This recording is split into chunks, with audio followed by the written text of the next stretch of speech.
আজ হলো 29 জুন আর আজ স্নানযাত্রা, তো দিনের শুরুটা ভগবানের দর্শন দিয়েই শুরু করলাম। এরপর আমার পাশের বাড়ির এক ভাই ও বাড়িতে পুজো দিয়েছিল, তো ওই প্রসাদ দিয়ে গেছে।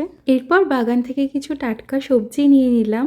ও হ্যাঁ, তোমাদের তো বলাই হয়নি, আজ আমি কলকাতা ফিরছি।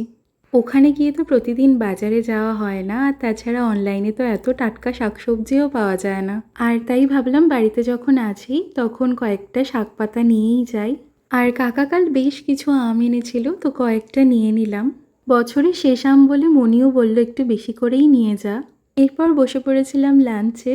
আর মেনুতে ছিল আজ আমার ভীষণ পছন্দের কচুর লতি আর কয়েক রকমের সবজি দিয়ে মাছের মাথার চচ্চড়ি। এর চেয়ে ভালো লাঞ্চ আর কী বা হতে পারে। এইদিকে আমি বাসে উঠে পড়েছি, তবে মাঝে আর ক্যামেরা অন করা হয়নি। ফেরার দিন যতই আগে আগে ব্যাগ গোছাই না কেন, বেরোনোর সময় ঠিক কোনো না কোনোভাবে লেট হয়েই যায়। যাই হোক, বাসে ওঠার সময় কয়েকটা চিপস, চকলেট আর কেক নিয়ে উঠেছি। বাস তো একেবারেই শক্তি করে দাঁড়াবে, তবে আমি আর নামবো না। এরই মধ্যে আকাশ কালো হয়ে এসেছে, তবে ভীষণই ভালো লাগছিল ওয়েদারটা।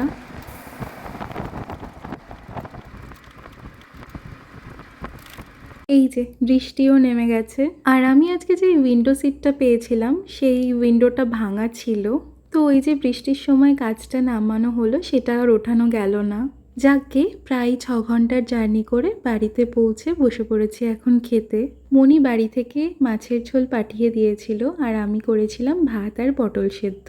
যাই হোক, চলো ডিনার করে নিই। আর আজকের ব্লগটা এখানেই শেষ করছি। দেখা হবে নেক্সট মিনি ব্লগে। তোমরা সবাই খুব ভালো থেকো। আজকের মতো তাহলে বাই।